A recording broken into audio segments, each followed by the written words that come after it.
Okay, today's daf that we're learning is Yoma daf Gimel. Today's daf is dedicated in memory of the fallen soldiers that were killed protecting the state of Israel, and in memory of those that were killed in terrorist attacks and died by Kiddush Hashem. The month of Iyar is sponsored by the Hadron Women of the Long Island Group in memory of Erwin Weber, Alav Shalom, Yitzchak Dov ben Avraham Alter, and Rachel, beloved father of our member, Debbie Weber Schreiber. Today's daf is also dedicated by the Ray, Cohen, and Maybaum families in honor of their mother, Liesl Maybaum, Elisheva Bat Yehuda. She had a great thirst for knowledge and championed her children and grandchildren to strive for knowledge in the Torah world. As today's Yom HaZikaron, we are sure that she would want it mentioned that she was a lover of Israel and so proud of her grandchildren who have served and are currently serving in the IDF. And by Tamara Katz in honor of the third year side of her grandfather, Shlomo ben Yaakov Tzvia Cohen and Devorah. And for Refuah Shlema for Bosmat Bat Yardena. Okay, let's review where we were. We started with Mafrishim Kohen Gadol 7 days before the holiday, right? He has to go into this Lishkat Palhedrin, right? It was a Lishkat in the temple, inside the Azara of the temple. Then we said, first thing the Gemara did was bring the Para Aduma, same thing for the Kohanim, who anyone who's involved, the Kohen that burns the Para Aduma, whatever Kohen that will be, needs to also separate 7 days before. Then we said, where do we get this all from? And they said, oh, it's learned out from this verse about the Miluim, which were the inauguration day where they inaugurated the Mishkan in the Torah, where it describes what happened on that day. And there were 7 days before. That's why Parshat Shmini that we just read, Vayihi Bayom HaShmini, on the 8th day, after these 7 days of separation, to which they darshan the words la'asot in that verse. It says la'asot lechaper. Those two words are maybe unnecessary. La'asot is a reference to the para. Lechaper is a reference to Yom Kippurim, because there is no kapara by the Para Aduma. That's why the la'asot is the Para Aduma, the red heifer, and lechaper is the Kohen Gadol, is Yom Kippurim. Then we said, but wait, why are you assuming la'asot is Para Aduma and not other things? And we answered all those questions.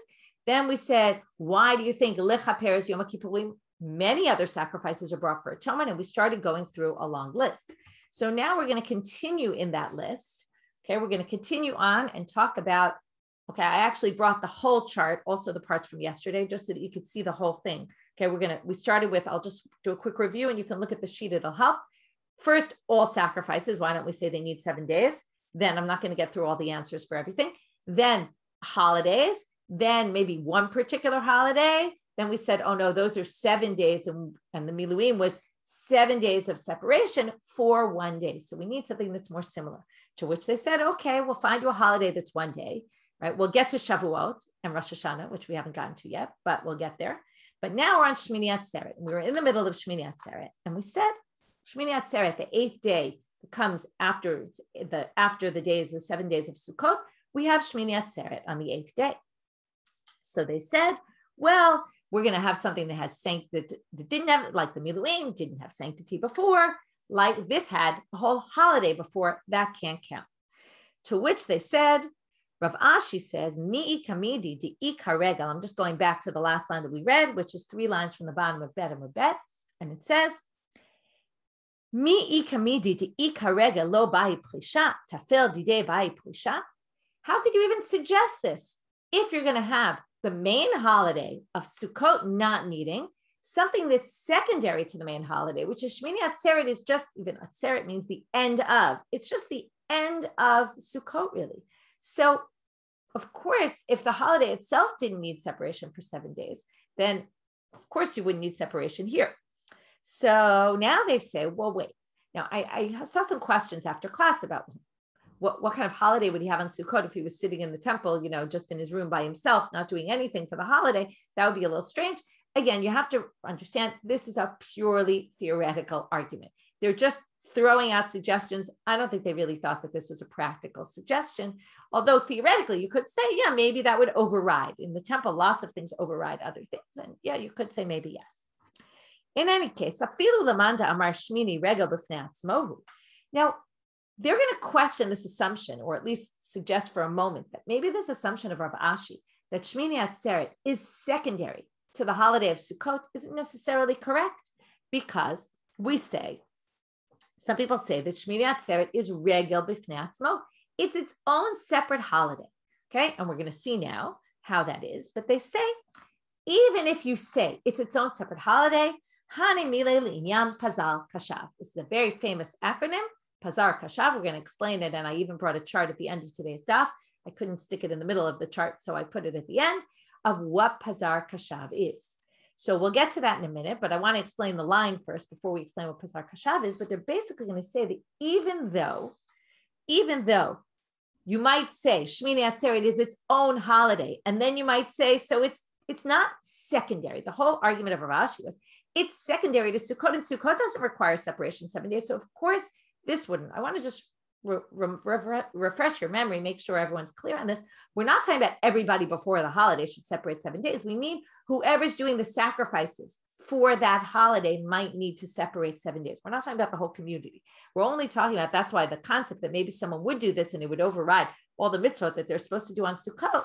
First of all, they could do some of them in the temple, but in any case, that's not really, it would be a question just for this one person or a few people, let's say, who are involved in the sacrifices of the holiday. So now they say, to say it's regel b'fnei atzmo, that's only as regards 6 things, Pazar Kashav. Aval, but for other things, like for example, le'inyan tashlumim, but to make up the sacrifice, meaning, okay, we learned in Psachim about the Korban Chagiga that you would bring on the 15th of Nisan, not the one that went together with the Seder night one, right? The Pesach that we sacrificed, but there was one that they would bring on every holiday, the Korban Chagiga. Now, theoretically, you're supposed to bring it on the first day, but everyone can't bring it on the first day. It's too busy. So what do? You can make it up throughout the entire week. So now, how far can you make it up? Well, the inyan tashlumin derishonhu. The 8th day, Shmini Atzeret, is considered a day that you could make up your missed Korban Chagiga. Okay, how do we know this? Tahatznan, I'm going to get back to Pazar Kashav. Don't worry. I just want to finish the sentence and not to end mid-sentence. Tahatznan, mi shelo chag b'yom tov harishon shel chag, chogeg v'holech kol haregel kulo, v'yom tov ha'acharon shel chag. What does this mean? This means that Shmini Atzeret is secondary to Sukkot, because if you didn't do the Korban Chagiga on Sukkot, you have the entire week of Sukkot and the Yom Tov HaAcharon, which is Shmini Atzeret. So it's theoretically just a makeup day. It is more than that, but it's the definition.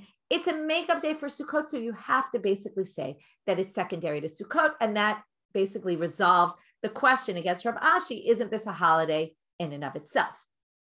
Now let's talk about what this means that it's regel b'fnei atzmo. So regel b'fnei atzmo is relevant to Pazar Kashav. What is Pazar Kashav? Well, as usual, we're going to have a machloket. I brought you Rashi and Rabbanit Tam here, who's quoted in Tosfot, and a little bit of one other opinion about another one. So there's certain ones there's agreement about. Pei is pious. Everyone agrees. That means, okay, we're going to learn all about the pious soon. The pious was a lottery system by which they chose which Kohanim did which job, because again, goes back to things we've discussed. There was a lot of competition between them and jealousy, and it was just easier to say, okay, we're doing a lottery and you get the job. And we're going to see also later that there were a few Kohanim, all the Kohanim would come and all the families and for the holidays, not everybody got a job necessarily. So they would do one lottery for all of the holiday of Sukkot, so that this is, when you have kids and, it's unfair. I didn't get chosen last time, so maybe I'll get chosen this time, right? So basically we do all the days so that nobody gets 2 jobs and somebody gets left out. However, Shmini Atzeret had its own special rotation. They had their own lottery. Their lottery was not the same. So if you didn't get a job on Sukkot, you might also not get a job on Shmini Atzeret. It's not like they say, well, let's just take everyone that was left over. No, they start the whole lottery from the beginning. So that's what it means, pious. Next, Zayin. Zayin is man. That's Berchat Shechianu. We say a Shechianu, right? Those who light candles or a Kiddush, we know that we make Shechianu when we light candles. We make Shechianu when we do Kiddush, different from the last day of Pesach, which is just considered part of Pesach, and we didn't say a Shechianu. But Shmini Atzeret, we say Shechianu. Next one, Resh, regel. This one's a little confusing. Rashi says, okay, if you look in Rashi, regel atzmo she'ein shem chag sukkot alav. It doesn't have the name chag sukkot. They assume what he means is that when you, in the davening, right, we don't just have 3 regalim in the davening. There aren't 3 options of what you fill in the blanks, right, when it comes to davening and benching. You say, right, chag sukkot, chag hamatzot, Chag HaShavuot, but then there's Hashmini Chag Atzeret Hazeh. It has its own special listing in the tefillah. Okay. Rabbeinu Tam is going to say, oh no, that's the bet. That's bracha. That's what it means when it says bracha. Bracha it has its own special bracha for the prayers. What does Reish mean then? So Rabbeinu Tam says it means lina. The same way you have to stay overnight. We learned this by Pesach. On Sukkot, you have to stay overnight just like on Pesach. When you do the Korban Chagiga, you have to, on the 15th, you have to sleep over that night in Jerusalem. You can't leave the city of Jerusalem until the next morning. It says, Ufanita baboker v'alachta lo alecha. You should, in the morning, you wake up and you go to your home. So that means that before that, right, that you have to stay overnight. That law also applies to Sukkot, and it also applies to Shmini Atzeret. That's what he says it means regel b'fnei atzmo. It's not necessarily the first thing you might have thought about. Another option given, which is actually mentioned at the end of that Tosfot, it's a very long Tosfot. That's why the daf on this side is kind of short. Tosfot has a very long Tosfot there. He mentions that it could be avelut, that when it comes, okay, let's give some examples. If somebody dies on the holiday, the Shiva only starts after the holiday. But if somebody dies before the holiday and they manage to sit Shiva for a very short time, then the holiday cancels out the Shiva, right? That we know. Holiday cancels Shiva. What happens when Shmini Atzeret comes? Well, it's a regel b'fnei atzmo for avelut. So what would happen then? So theoretically, one could say maybe it cancels the shloshim. In other words, right, that was Shiva, this is shloshim. But Tosfot says, well, it doesn't cancel your whole shloshim. But that one day is very interesting. It's considered 7 days of avelut. So basically, you have the week cancels the Shiva, and the day cancels another 7 days of the shloshim. So instead of counting 30 days, you're going to count a lot less than 30 days, depending on, you know, what day you were at when the holiday came in. So basically the holiday is going to cancel the rest of Shiva, count you as if you're at the end of the 7 days, and then this is going to end you, get you 7 days more into the shloshim. So those are some different opinions what regel is. Korban. Okay, Korban, everyone agrees. The Korbanot on Sukkot were in a particular order that you started with these 13 parim. Okay, there's very famous that there's altogether 70. You go from 13, 12, 11, 9, 8. Okay, it goes down the 7 days of Sukkot. When you get to Shmini Atzeret, it has a whole different sacrifice. It doesn't go down in order, the parim. It has its own number of animals you're supposed to bring, and it's not connected to the whole Sukkah cycle. Shiur. The Shiur Shel Yom was different. That means the Shiur that the Leviim would sing. Now, the Levites sang a song every day. They didn't sing the same song every day of Sukkot. So what do you mean the Shiur is different? The Shiur is different every single day. So what does that mean? So Rashi explains that I'll read in Rashi, Shir la'atzmo, she'ein shiro shaveh l'shar shirot. It's not the same. So how so? Kol shir yemei achad medaber me'ein gezel matanot aniyim. All the Shir Shel Yom of the days of Sukkot, and it's all mentioned in Sukkah, is all about stealing from the poor people because it's the harvest season and you want to make sure that you leave all the things over for the poor people. So the whole concept of the whole holiday, all the Shir Shel Yom have to do with that idea. Whereas on Shmini Atzeret, he says, Eino mi'inyan asif. It has nothing to do with the harvest because we're already done with that holiday. And then what does Rashi say? So what's it about? V'lo pirshu lanu ezo shir. He says, but I don't even know what shir it is. Okay, they didn't tell us. So we're left with that. Although Tosfot actually tells you what the shir is. If you look in Shir b'fnei atzmo, he says in Masechet Sofrim, some people said it was Lamanasech ala Shminit, the Beit HaKnesset, and he says maybe that was also the one the Leviim sang. In other words, in Masechet Sofrim, they talk about what they say in Shul. The question is that exactly what they did in the temple? Because in Sukkah, when it talks about what the Shir Shel Yom was, they only mention the 7 days of Sukkot, and they don't mention Shmini Atzeret. So we don't really know. Rashi says, I don't know. And Tosfot says, maybe we can learn it from what we see in Masechet Sofrim that we do in Shul. Maybe we can learn from there to what they did in the temple, but obviously Rashi didn't think so. So we have two opinions here. Okay, next. Last one, bracha. So I already mentioned that bracha is going to be a debate because according to Tosfot, it's what you say in the holiday. According to Rashi, we already said that was regel. So what is he going to say? So Rashi says, it's very interesting. Rashi says at the very end of that long Rashi, bracha shayu mavrachim l'tfilat chayei hamelech. They would have a special prayer, they would say, for the life of the king, that the king should live long live the king. Kedeprishi b'tosefta, as the Tosefta says, the Sukkah al Shem, b'tosefta de Sukkah, in the Tosefta of Sukkah, it says, based on this pasuk in Sefer Melachim, where when Shlomo did the big inauguration of the temple, it says there, Vayom hashmini shilach et ha'am v'yirachu et hamelech. He sent the people and they all blessed the king. So from here, he claims there was a bracha that they instituted to say on Shmini Atzeret on the 8th day to bless the life of the king, which obviously we don't know about because we don't have a king anymore in our day.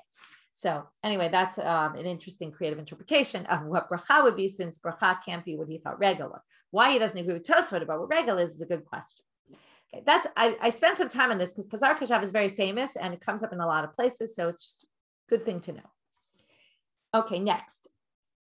This was all, we finished now the Shmini Atzeret option. Now we're moving on. We're going to get to Shavuot and then Rosh Hashanah, which are also one day. Because remember, we said we don't want to learn 7 days of separation for one day to 7 days of separation for 7 days. So we're not going to deal with all the 7-day holidays, but now let's talk about the one-day holidays. So now we started with Shmini Atzeret, and now we're getting to the next one. Amar Rabbi Abba. Oh, sorry. I skipped a line. Ema Atzeret. What about Atzeret? Now, this isn't Shmini Atzeret. This is Atzeret, which is another name for Shavuot, because Shavuot, Atzeret really means culmination. It's the culmination of Pesach, right? We have the 7 weeks that we're counting, right?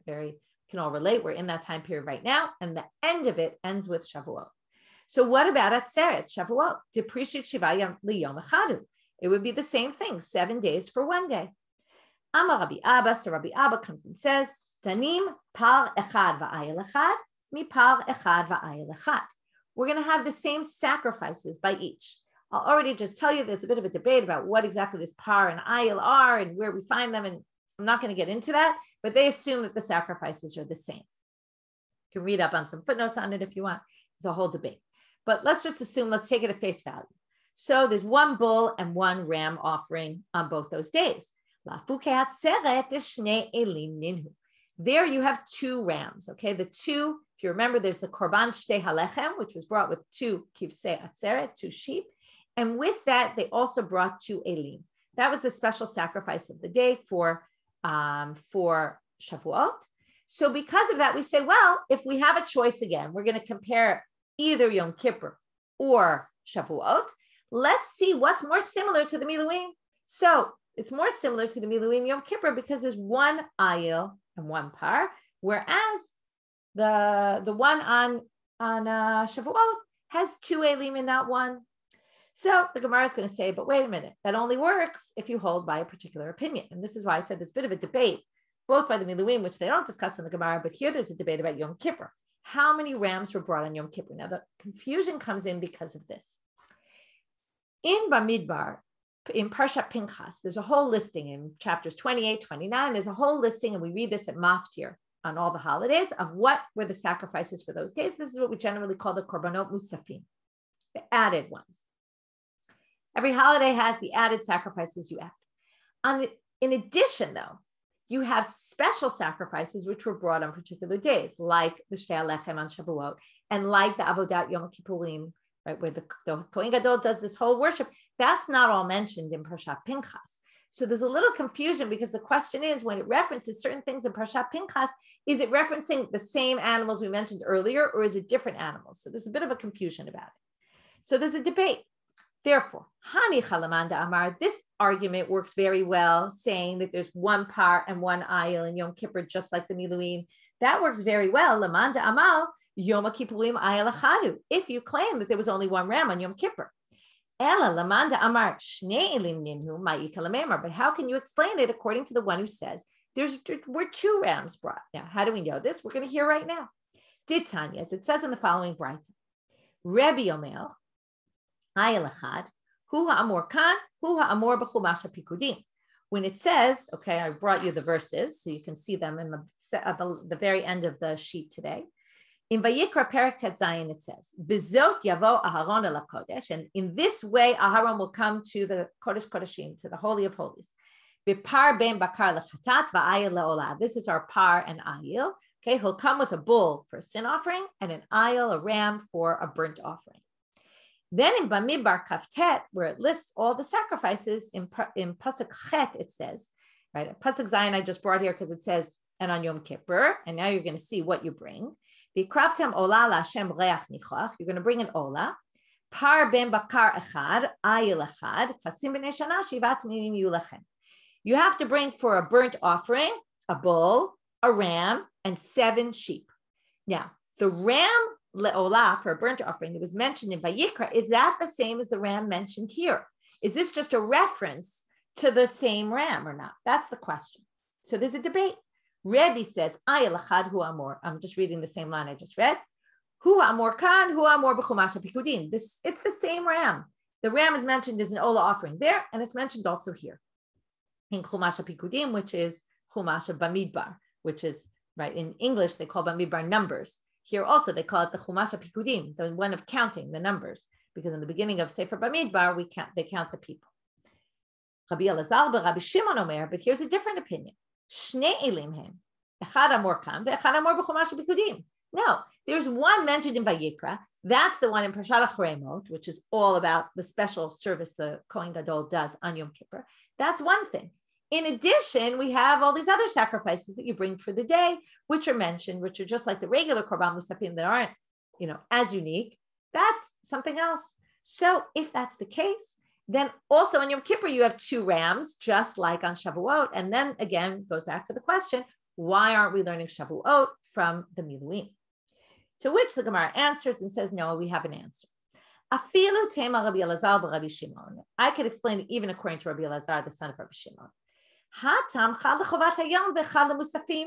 Lafukei atzeret etchavayu chovat hayom ninhu. Chovat hayom is the special sacrifices of that day, specifically the extra, like the Shtei Alechem on Shavuot and the Avodat Yom Kippurim on Yom Kippur, versus the Musafim, which are the regular added sacrifices. So they're going to say, even so, when it comes to the Shtei Alechem has to come with 2 rams. That's the special offering. On Yom Kippur, the special offering has only 1 ram. Even if you say that all together they brought 2 rams, but there's a difference between the special offering and the musaf. So it's as if we're kind of ignoring the musaf for purposes of comparison.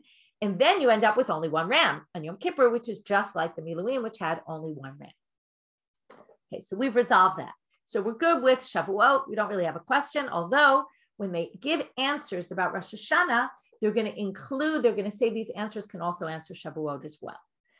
So Ema Rosh Hashanah. Let's go on to our next question. What about Rosh Hashanah? Because again, you could say maybe you have to separate, and this would be a good comparison because Rosh Hashanah is up there with Yom Kippur in terms of significance, maybe not as significant, but it's also a very important day. Maybe the Kohen who's doing the service on Rosh Hashanah should separate 7 days before. Amar Rabbi Avau, again, the same kind of answer. Danim par va'ayel shalomi par va'ayel shalom. Lafuke atzeret ve'rosh Hashanah did tzibor ninhu. But now they're going to go from a different perspective. They're going to say, when it comes to the Miluim and Yom Kippur, it was specifically animals that belonged to the Kohen Gadol. He had to bring his own animals, as opposed to the Kohen who brings sacrifices on Rosh Hashanah and on Shavuot. Again, they're going back to Shavuot because it's really one and the same, are all brought from, as we know, like this in the last Masechet, from the communal funds of the Machatzit HaShekel that was brought. So it's not brought from his own private funds. Now we're going to have a whole discussion. Is it brought from private funds? How do we know, etc.? So I'll tell you where the psukim come from. Okay, we're going to see them inside. Here, right, I brought it on. Okay, let's read it in a minute. So, Hani Chalamanda Amar. So now it's going to depend on what you hold about this. Kach lecha. Okay, let's read the whole pasuk. It's in Vayikra Perek, chapter 9. This is for the Miluim. It says, Vayomer el Aaron, Kach lecha egel ben bakar lechatat va'ayel le'olah. Most people say this is the par. The egel is the par, is because it's in the same family as the bull. It's a calf, but it's in the family of a bull. And the ayel le'olah is the ram. So kach lecha, what does it mean, kach lecha? Take for you. We actually darshan this also in Shkalim. Kach lecha means mishelcha, from your own money. Okay, very interesting. Aaron had to pay out of pocket, according to this, for the sacrifice for the Miluim. And not only kach lecha, there's another place where it says it, aseh lecha. This is to make the chatzot tzrot. Moshe was commanded aseh lecha. Sounds like you have to make it from your own money. Ella, so if you say that, then also remember, b'zot yavo Aaron ala kodesh, right? Aharon has to bring his own animals. Ella, lemanda amar mishel tzibur ma'ika lememar. But some people say, what are you talking about? Of course he didn't bring from his own money. You think the Chatzotzrot had to come from private money? No, that doesn't make any sense. And the Miluim, Aaron had to pay out of pocket. There's another opinion that said no. So how are you going to explain? According to them, and our whole answer was Rosh Hashanah and Shavuot are brought from communal funds. The Miluim and Yom Kippur were brought from private, from the Kohen Gadol's funds, just like we learned the Minchat Chavitin. Remember, the Mincha he has to bring every day. This is why we're going to see this in other places. The Kohen Gadol had to be wealthy because he had to spend all this money on sacrifices and on meal offerings. So, the meal offerings were every day. These at least were, the Miluim only happen once in history, and Yom Kippur only happens once a year, but still. So now they say, so what are we going to say according to that? And this is the exact same structure as we saw previously, which is, right, there's other reasons why the Kohen Gadol had to be wealthy. We'll get into that when we get there. So now they're going to have to explain, just like they did, this is the exact same structure we saw before, where they ask a question. They say there's one opinion that says this, there's one opinion that says that. Now we're going to see that opinion inside before we get to the answer. Ditanya, kach lecha mishalcha, aseh lecha mishalcha, v'yikre lecha mishel tzibur divrei Rabbi Yoshia. Okay, kach lecha, which appears also by the Miluim, and it also appears, by the way, by the Ktoret, the incense. It says kach lecha samim. Take for yourself samim, which are the spices or the things that they use to prepare the Ktoret, the incense. Aseh lecha v'chatzotzrot, also mishalcha. But v'yikre lecha, what is this? This is v'yikre lecha shemen zayit zach, a pure oil to light the menorah. Notice what it says. Yikhu lecha in plural. You should take for yourselves. That already means it's going to come from communal funds. So that's Rabbi Yoshia. He distinguishes. He says, why else would the Torah distinguish and say some in singular, some in plural? It must be this comes from private funds. This comes from communal funds, and private meaning from a particular person, depending on who the commandment was addressed to. Rabbi Yonatan Amal, here comes the other opinion. Kach lecha, ben kach lecha, ben v'yikre lecha mishal tzibur. All of them are communal. Nobody had to bring their own personal money into the temple to buy these items that we're talking about. Uma tamud lomar kach lecha. So why does it say kach lecha samim, let's say, right? To Moshe, take for yourself the samim for the Torah. Why does it say that? Kiv yachol, here's a fascinating line. God is really telling him, really? Ani rotze yoter mishalcha, ani rotze yoter mishalahem. I really would prefer to get it just from you. Okay? Very interesting line, right? In light of what we've seen in Sefer Shemot, one can understand, right? After Cheda Egel, God was not so pleased with the Jewish people. And he said, theoretically, I'd rather take from you, Moshe. Okay, and that's why he says, Kach lecha. Even though in the end, it's supposed to be from the people, but God says, and you have to think about why exactly this would be, and it's food for thought, about this idea that I'd rather have from Moshe. Right? Maybe you want to make sure the money was pure money, it's not money anyone stole, or, and that you want this high standard. On the other hand, you have to include everybody. So on the one hand, there was this idea, kach lecha. On the other hand, they say, no, v'yikhu lecha. So now they say, Rabbi Yonatan Omer, ben kach lecha, ben v'yikhu lecha, mishal tzibur. Uma tamud lomar kach lecha. So why does it say that? Mishalcha ani rotze yoter mishalem. I'd rather have yours. Abba Chanan Amar mishum Rabbi Eliezer, but he says, here's going to be a proof for this concept, because that there's this what God wants and what in the end happens. And when it kind of God wants that, and when God wants something else. Or maybe when we'll see it maybe from a bit of a different perspective. When it comes to the Aron, it says, V'asita lecha Aron etz. You should make for yourself the Aron. This is the famous Aron, right? The ark. You should make for yourself, it says. Ukatuv achad omer, but in a different place it says, Vasu Aron atzei shitim. You should make an Aron atzei shitim. It doesn't say, right? It says a plural, and it doesn't say lecha for you. So how do we reconcile? Haketzad. Kam bizman she'Yisrael osim litzono shamakom. Kam bizman she'ein osim litzono shamakom. It all depends on what the people are like in that time. When the people do what God wants, then God is very happy to accept their money for communal funds. When they don't do what God wants, God really doesn't want he doesn't want to call it in their name. Okay, so basically we're going to end up with this situation where sometimes God doesn't want our communal offerings to be called communal offerings. And that's really what he's saying to Moshe. I'd really prefer from you, it's just like what happens after the Chet HaEgel, where God wants to make a new nation just out of Moshe. So I don't want to have anything to do with these people. And this maybe reminds us of what goes on in the later prophets, books of the prophets, where God is very unhappy with many of the communal offerings, even the individual offerings, but this idea that people are bringing sacrifices and not really having proper intent, which goes back to, again, the Kohen Gadol separating himself and having the proper intent and being mentally prepared for what's about to happen. People don't always do that. And people also aren't even in the temple when the sacrifices are brought, and they have nothing to do with them. And they do whatever they want outside. And God's saying, well, if that's the case, I don't really want to call these items, not the items we built, not the items, the sacrifices in the name of the people when they're not doing what they should be doing, which just raises a whole question about the whole idea of these communal offerings. At certain times, they might not really be working for the people or considered applicable to all the people. So therefore, this was all an aside, because where were we trying to get at? We were trying to get at this idea that there's a machloket about whether it came from private funds. If you say it came from public funds, which is the opinion we just said, then how do you explain the difference between Rosh Hashanah and Shavuot and Yom Kippurim? And why do we learn Yom Kippurim from the Miluim and not Rosh Hashanah Shavuot also? So they say, Ad kan lo pligi ela bekichot alma v'asiyot alma. This whole machloket of kach lecha, aseh lecha, that was when it said it by the Chatzotzrot and by the Ktoret Samim, and it wasn't these cases that we're referring to, the Miluim and Yom Kippur. Those are different, okay? Why are they different? Because kichot and asiyot, when it says kach and aseh, de alma, they were said very generally.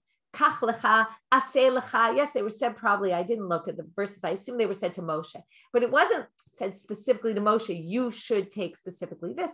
It was just saying, take for yourself, okay? But not necessarily just you. That was a general term. So kichot alma, here are the examples that I just mentioned. Kach lecha samim, asiyot alma, or aseh lecha shtei chatzotot kesef. Okay, by the samim and the trumpets, the ingredients for the incense and for the trumpets. But aval hanach pirushe kamefarish shemishalchahu. But here it specifically says that they're for you, meaning specifically says, singles out Aharon. It makes it very clear that he's the one who's supposed to bring this. B'miluim michtiktiv ve'el b'nei Israel. Okay, now we're going to see where it's very specifically said. El b'nei Israel tedaber lemor. Speak to the b'nei Israel and say, Chu se'irizim l'chatat. Bring a se'irizim l'chatat. That was for the people. Vayomer el Aharon. We're now in the miluim, basically, in the day of the inauguration day. Vayomer el Aharon, and then he says to Aharon, Kach lecha egel ben bakar l'chatat. Lamali. In other words, why does he have to single out Aaron here? Shma mina, kach lecha mishalcha. It must be that he's singling out Aaron to say, this is specifically you have to take. It's not the same as that general, kach lecha, aseh lecha. No, this is, turns to Aaron and says, bring for yourself this animal. Okay, these two animals. B'Yom Kippurim, how do we know this? K'tiv, bezot yavo Aaron ala kodesh b'par ben bakar lechatat. In this, right, with this, Aaron will come into the kodesh by bringing these animals. V'gomer. And then it says, and then it says from the Jewish people, take 2 series izim l'chatat. And then it says, and then it says, and he takes the parachatat asher lo. Lamali, why do you need all this? Why do you need to say again, he takes the parachatat asher lo? We already said that's for him, and that's for the Jewish people. So shma mina, hai lo mishalohu. That lo, asher lo, must mean it's his, meaning he has to pay for it.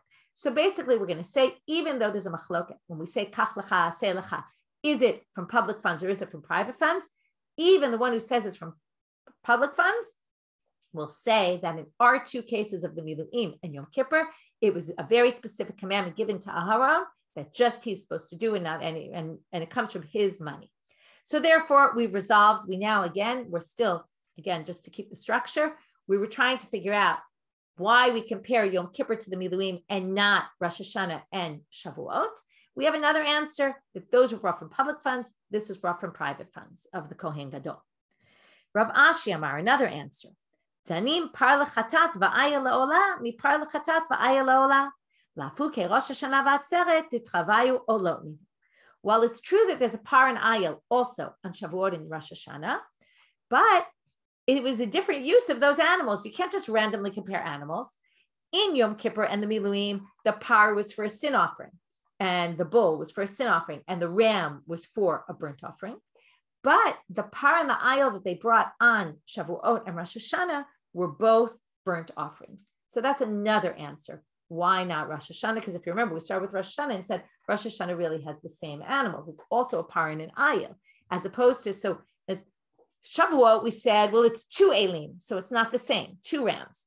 Then we said, well, Rosh Hashanah, it's 1 ram, so it really is the same. So the first answer was, that's communal funds versus private funds.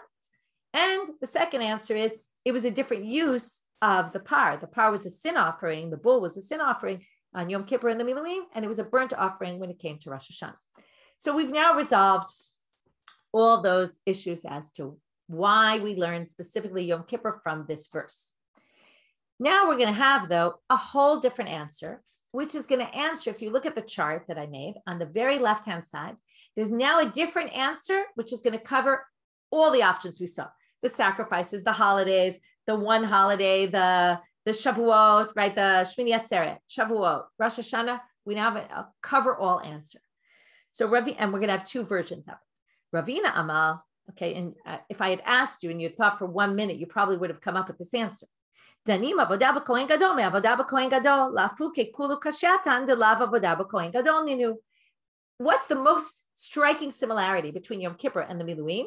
It's all done by the high priest, the Kohen Gadol, as opposed to all the rest of the avodot, which are done by a regular Kohen. So that is a great comparison. And then we can answer all of the questions. And that's why we'd rather compare Yom Kippur to the Miluim. And again, requiring the 7 days only for Yom Kippur and not for all the others. Obviously the Paraduma also, but that had its own drasha we already dealt with. But now we're going to say, Iga Amre, some people say, have a different version of what Ravina said. Amar Ravina, Danim avodat tchila me avodat tchila. We do the first worship or the first ritual from the first ritual, la fukehane de lav tchila ninu, as opposed to all the other ones, which aren't the first time. Now, first time what? My tchila. Ilem atchila b'kohen gadol hainu kamaita. If you want to say it's the first time the Kohen Gadol is doing something. So you say, well, that's already like the first one. It really has to do with the Kohen Gadol. That's the same answer. So we're looking for something different because this is a different version. Ella, what does it mean? Avodat tchila b'makom, avodat tchila b'makom. What does this mean? Each one, the Miluim and the Avodah and Yom Kippurim, was the first time anything was ever done in that place. What does that mean? On the Miluim, they sacrificed the Miluim on that big altar, the one that stands outside the sanctuary, the one we always talk about, the big one with the ramp. That's where they did it, and it was done. They used it for the very first time on the inauguration day. That's what inauguration day is all about. And the Kohen Gadol on Yom Kippur went into the Kodesh HaKodashim for the first time. It was the first time the Kodesh HaKodashim was ever used for worship. So both of those were initiation acts the first time that altar was used. All the other things that we mentioned all go on the outer altar, which was already used for the first time in the Miluim. So that's another possible reason. This was an inauguration act in a particular location, each time a different one. And that would explain the similarity between the two. Again, that would explain, this goes back to also why you need to separate, because an act of inaugurating something for the very first time, again, needs more concentration, more separation, more focus. And it's a bigger event, right? Just like you have events every day, right? I teach Daf Yomi every day, so I don't get so excited before a class, but every time we have a siyum, it's a bit of a more special event, right? I put more, mental energy into it. So it's the same kind of idea that when you have this one-time thing, where it's and when it's the first one, all the more so are you going to put in all that, you need to put in all that mental energy. Next, this was all, okay, so again, this was an entire sugya built on this drasha that lasot lechaper, mentioned in to do, to atone, mentioned in the verse about the Miluim, the inauguration day. Each is referencing lasot, the paraduma, lechaper, the avodat Yom Kippurim, which basically means that we're going to say each of those need 7 days before from that pasuk. Ki'ata Rav Dimi, when Rav Dimi came from Eretz Israel, right, we're getting the flip of, right, we kept seeing when they went to Bavel in the Yerushalmi, now we're back to the Bavli, the typical structure where Rav Dimi came from Israel. He came back and he said, Rabbi Yochanan matnehacha, Rabbi Yochanan only taught one. He didn't have the same drasha. He learned only one thing. He learned only for Yom Kippurim and not for Paraduma. We're going to see that in a minute. Rabbi Yehoshua ben Levi matnei tarti. Rabbi Yehoshua ben Levi had the same version that we had of this drasha. So let's see. Rabbi Yochanan matnei chada la'asot lechaper elu maseh Yom Kippurim. This is actually a suggestion we said in the beginning. Why don't we say the whole thing is Yom Kippurim and not paraduma? And that's in fact what Rabbi Yochanan says. Hold off, we're going to question him obviously in another minute. Rabbi Yehoshua ben Levi matnei tarti. He taught both. La'asot elu maseh para, lechaper elu maseh Yom Kippurim. So let's go into Rabbi Yochanan. Rabbi Yochanan, so that was just a repeat of the drasha that we've been talking about the entire time. Rabbi Yochanan matnei chada. So they ask about him. But don't we have two Mishnayot, our Mishnah and the one in Parah, which both say 7 days before the Yom Kippurim and 7 days before the Parah? So how could you not have a drasha including that? So what does he answer? Mala ba'alma. It's just a good thing to do. It's like we talked about how they wanted to make stringencies to show how careful they are about purity and impurity of the paraduma service. Therefore, they added this extra thing so that people would be careful about it and be more conscious and show that we really are careful about Tumah, even though we use the full Yom and all that. But it's not necessary. It's not a law from the Torah, okay? Whereas Yom Kippur, it's a Torah law. So basically, even though the Gemara brought the Mishnah right away to compare them, they're not 100% comparable according to Rabbi Yochanan. One comes from the Torah and one doesn't. Rabbi Yochanan, sorry, I lost my place. Okay. So now that we have the ha'amar, but wait a minute. Now pay close attention to the people. Amar Rabbi Yochanan. He said in the name of Rabbi Yochanan, this drasha, Asher Saba Yom Hazeh Tziva Hashem Lasot Lechaper Lechem Lasot Elu Maseh Para Lechaper Elu Maseh Yom Kippurim. He exactly says that drasha. So how can you say Rabbi Yochanan doesn't have that drasha? So the answer, Hahu de Rabbe. Oh. When he said that, he was quoting his rabbi, meaning it's not his opinion, not what he thinks. Sometimes you quote someone else who says that, but that's not really your opinion. How do we know this? When Ravin came from Israel, he said that Rabbi Yochanan passed down in the name of Rabbi Yishmael. He was just quoting in the name of his rabbi, but it wasn't actually what he taught himself. So we now end up that Rabbi Yochanan only has one of those drashot. Now we're going to learn that Rabbi Yochanan actually learned it from somewhere else. Okay, based on this question Rish Lakish asks, and with this we'll end for today. Amar Rish Lakish to Rabbi Yochanan. Wait, Rabbi Yochanan, you're learning this whole thing from the inauguration days. If that's the case, Ima miluim kol hakatuv behem ma'akev behem af hachinami kol hakatuv behem ma'akev behem. Sometimes there's rules, okay, and this doesn't only apply to Torah laws. Sometimes there's rules in life. We all know, right? The teacher has rules in the classroom and parents have rules in their house. And there's some rules that you can break and there's some rules you can't break, right? There's some things that if you don't do it this way, or I think of a recipe, when you make a recipe, if you leave out certain ingredients, it will not work. There's some recipes where if you leave out certain ingredients, or there's some ingredients within a recipe you could leave out and it'll still work. And there's some ingredients you leave out that it will not work. So likewise, when it comes to the miluim, the rules were everything has to be exactly the way God said. If you don't do it, it's no good. Whereas, so if that's the case, then you would say, if we're comparing Yom Kippur to the Miluim from this drasha, then we should basically say that the same thing would be true for Yom Kippur. Likewise here, every part of the Yom Kippur service must be done exactly as so. If you don't, it's disqualified. Well, we'll prove that it's not, comes Rish Lakish to say. If you want to say that is the case, well, I can prove you wrong. Look at our Mishnah. We put a Kohen Gadol in standing, just in case something happens to the Kohen Gadol. And it doesn't say, but we separate him 7 days before. That shows that the separation isn't critical. If you want to say when it says matkinim, it means mafrishim, it means we do separate him. Litne, mafrishim. Look at our Mishnah. Our Mishnah says mafrishim Kohen Gadol, we separate him 7 days before. And then it says, and matkinim, and we appoint someone to be there as standby. That's not the same word. If you meant the same thing, you should have used the same word. So basically, it must be that's not critical, in which case we can't learn it from the Miluim because it should be everything has to be done exactly it. So what does he say? And now we're doing a total switch. After we spent a long time discussing this one drasha, he's now going to learn it from somewhere else, which is very interesting. So he says, Ela mar mehachi alpha. No, I learned it from a different place. Amar mi Sinai. I'm going to learn it from Har Sinai, from acceptance of the Torah. Dichtiv vayishkon kvod Hashem al Har Sinai. Okay, the presence of God rested on Har Sinai. Vayachaseu ha'anan sheshet yamim, and the cloud covered it for 6 days. Vayikal Moshe bayom hashvi'i, and he calls to Moshe on the 7th day. Michdichtiv vayikal Moshe bayom hashvi'i. My sheshet yamim. If it says he calls to Moshe on the 7th day, why does it have to tell us it was there for 6 days before? We could do simple math and know that if he called to him on the 7th day, those 6 days were there before.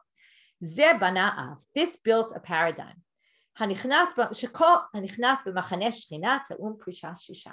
Anyone going to see the divine presence or to the place where the divine presence dwells must separate for 6 days, which explains the halacha in our Mishnah. Now I know what you're all thinking.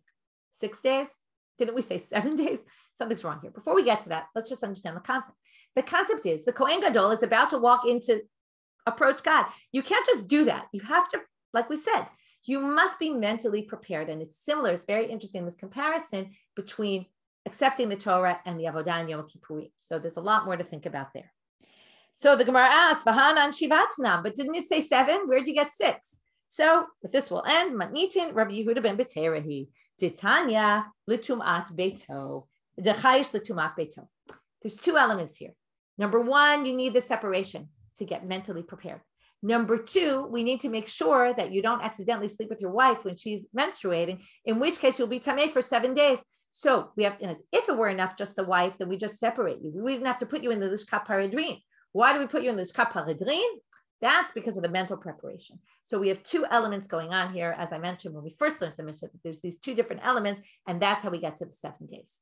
With that, we will end our class for today. I wish everyone a meaningful day on Yom HaZikaron, and we will meet up tomorrow as usual on Yom Ha'atzmaut. And if you can't come to class, obviously, it'll all be online.